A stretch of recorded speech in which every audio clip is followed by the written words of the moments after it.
사랑합니다. 다윗이 도망자가 되었습니다. 조금 전까지만 해도 다윗의 인생은 나름대로 굉장히 승승장구한 인생이었습니다. 그가 어렸을 때는 가족에게도 인정받지 못하고 어떻게 보면 가족 안에서도 왕따 같은 신세였지만 그곳에서 하나님을 만났고 하나님을 경험했고 그리고 하나님과 깊은 관계들을 가졌습니다. 그러다가 하나님께서 택하셔서 골리앗과의 싸움에 나서게 되고 하나님의 도우심으로 그 사실은 말이 안 되는 그 전쟁을 다윗이 이깁니다. 그 뒤로 나라 안에 영웅처럼 떠올라서 누가 봐도 다윗은 이제 인생이 폈다. 다윗은 아마 많은 사람에게 부러움을 사고 존경을 받았을 텐데 하루아침에 그 지위에서 그 높은 위치에서 맨 바닥까지 떨어집니다. 왕의 아들과 호영호제하는 사이였고 왕의 딸과 결혼도 하고 전쟁에 나갈 때마다 승리를 경험하고 다윗이 지나다니면 동네 사람들이 나와서 환호를 해줬었는데 지금은 사람을 피해서 도망을 다녀야 되는 신세가 되었습니다. 다윗이 가장 먼저 찾은 곳은 놉이라는 지역인데 오늘 1절 보시면 다윗이 놉에 가서 제사장 아히멜렉을 만납니다. 다윗이 가장 먼저 제사장을 찾아갔다는 사실은 참 많은 것들을 생각이 나게 만듭니다. 다윗에게 가장 익숙한 곳 중에 하나였기 때문일 수도 있지만 자신이 가장 힘들고 어려운 인생의 정말 어두운 순간을 만났을 때 도망자가 되었을 때 사람을 피해야 되는 입장인데도 불구하고 다윗은 가장 먼저 여호와 앞에 나아갔다라고 볼 수 있을 것 같습니다. 이 도망자가 되는 이 시점에서부터 이 기간이 끝나갈 때쯤 다윗은 짧지 않은 세월을 고난을 경험해야 했지만 이 기간이 끝나면 지금은 초라한 소년의 모습으로 도망을 다니는 이 연약한 모습에서 이 도망자 신세가 끝날 때는 다시 한번 나라를 구하는 그런 장수의 위치에 서게 되고 그리고 진짜 왕의 면모를 갖춘 멋진 사람으로 거듭나게 됩니다. 근데 지금은 아직 아니에요. 제사장 앞에 갔는데 제사장도 나름 듣는 소문들이 있었을 테니 사울과 다윗의 사이가 좋지 않았다는 걸 아마 알고 있었을 겁니다.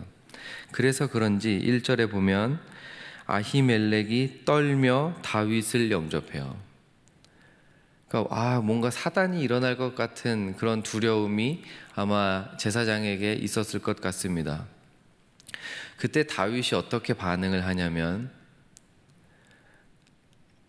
바로 입에서 거짓말이 술술 나옵니다. 2절에 다윗이 제사장 아히멜렉에게 이르되 왕이 나한테 일을 명령했고 이르기를 내가 너를 보내는 것과 내가 명령한 거 아무한테도 말하지 말아라 하시기로 내가 나의 소년들을 여기도 못 데려오고 나중에 합류하기로 해서 저기로 오라고 말했습니다 라고 그냥 거짓말이 술술술 나오는 거예요. 그러면서 3절에 이제 당신의 수중에 무엇이 있나이까 떡 5덩이나 무엇이나 있는 대로 내게 좀 주십시오 하면서 이제 먹을 것을 구하게 되죠. 또 이미 거짓말을 해놨으니까 나 혼자 먹으면 안 돼서 소년들의 것까지도 구하는 것 같습니다. 4절에 제사장이 다윗에게 대답하여 이르되 보통 떡은 없는데 거룩한 떡, 그러니까 진설병을 이야기하는 건데 진설병은 성막 안에 하나님께 바치는 떡입니다. 보통 12덩이를 올려놓고 12덩이를 보통은 이제 안식일 전날까지 보관하고, 그러니까 일주일 동안 성막 안에 넣어놨다가 이제 안식일 전날 빼고 이렇게 교체를 해 놓는 떡인데, 이것밖에 없는데 이거라도 줄까요? 그랬더니 다윗이 달라고 합니다. 원래 율법에 따르면 이 진설병은 제사장만 먹을 수 있습니다. 그런데 다윗이 이것을 서슴없이 먹습니다. 그러니까 지금 이 초창기의 도망자 다윗은 왕의 제목으로 보여지지 않아요. 그냥 입만 열면 살기 위해서 거짓말을 해야 하는 신세, 그리고 율법을 어겼다고 말하기에는 생명이 경각에 있지만, 또 물론 예수님께서, 안식일의 주인이신 주님께서 안식일날 생명을 살리기 위해 일하셨던 것들을 보면 다윗의 행동을 많이 정상 참작을 해줄 수 있지만, 그럼에도 불구하고 지금 보여주는 모습은 아직 정말 멋진 왕의 제목은 아닙니다.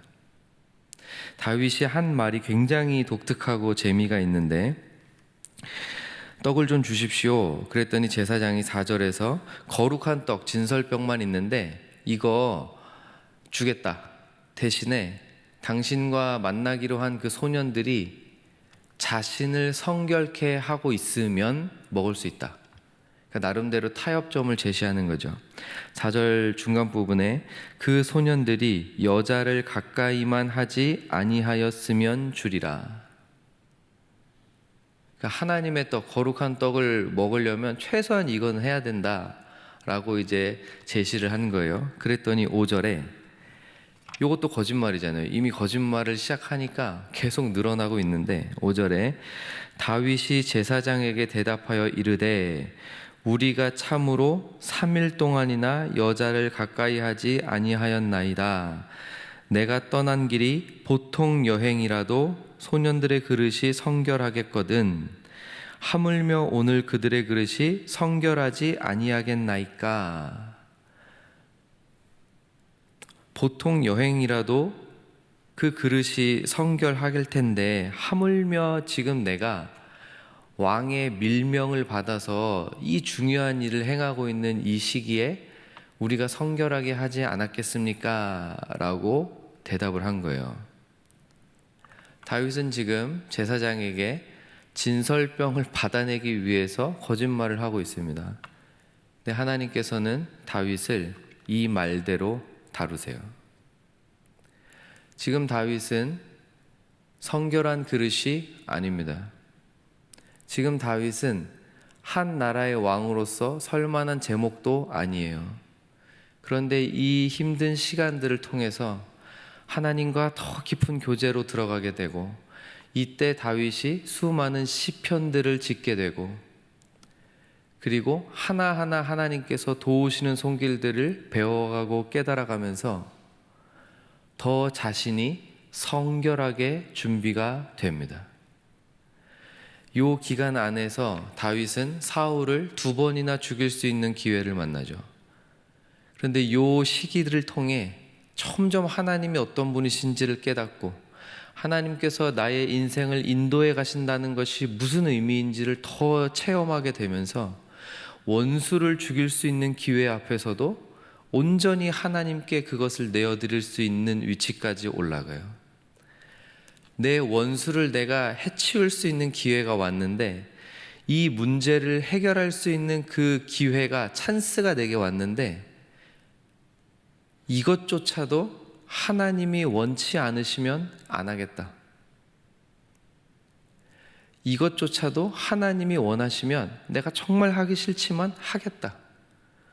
하나님의 말씀을 자신의 판단이나 뜻이나 목표나 결정보다 더 우선순위에 둘 수 있는 정말 멋진 하나님의 사람으로 거듭나게 되기 시작하는 겁니다.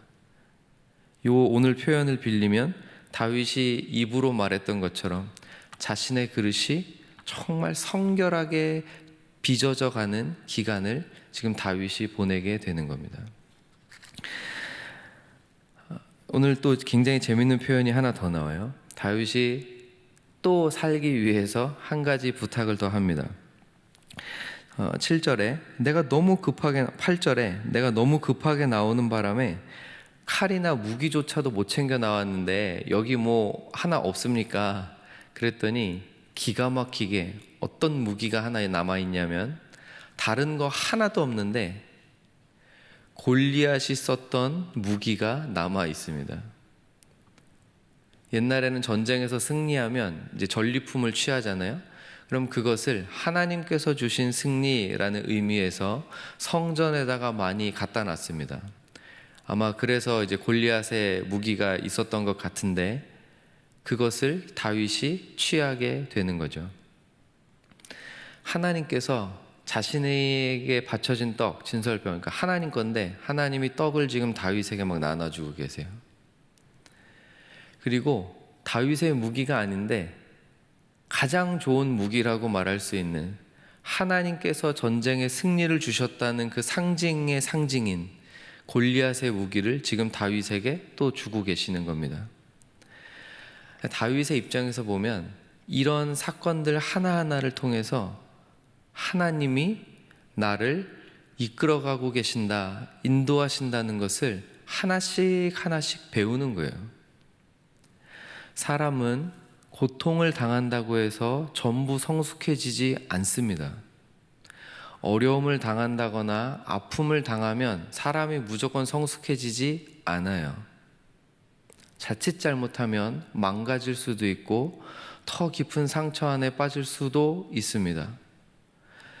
그런 힘든 시간 안에서 우리가 더 하나님 앞에 나아갈 때 하나님께서 진실로 나를 붙들고 계신다는 것을 체험하고 경험하고 깨달을 때에만 저희는 그 고난과 고통을 통해 하나님 앞에 더 나아갈 수 있습니다.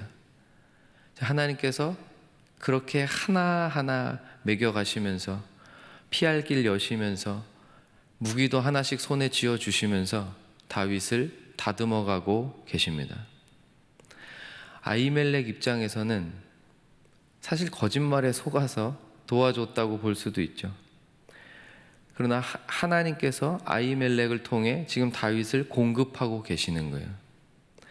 이 일 때문에 결국 사울의 미움을 사서 많은 피가 흐르게 되지만 하나님께서는 이 모든 것들을 주관하고 계시면서 하나님의 뜻을 이루어가고 계시는 줄 믿습니다. 말씀을 정리할까요? 사랑하는 성도 여러분, 다윗이 인생의 가장 힘든 순간을 맞이했습니다. 그때 가장 먼저 찾아간 곳이 주님의 성전임을 기억했으면 좋겠습니다. 우리에게 일이 터졌을 때 은행의 잔고를 먼저 뒤져야 하고 이 일을 해결해 줄 만한 사람에게 전화를 돌려야 하고, 물론 그것도 좋은 방법들이지만 그 전에 정말 하나님께서 원하시는 것이 무엇인지, 이 일을 통해 내가 깨달아야 할 것, 이 일을 통해 우리 가정이 준비되어야 될 것들, 이런 것들을 먼저 하나님께 물을 줄 아는 저와 여러분이 되었으면 좋겠습니다. 그 일들을 통해 신실하게 먹이시고 입히시고 우리 손에 무기들을 쥐어주시며 이 힘든 시간들을 결국은 견디고 이겨내게 하실 하나님을 깊이 만나는 은혜가 있을 줄 믿습니다.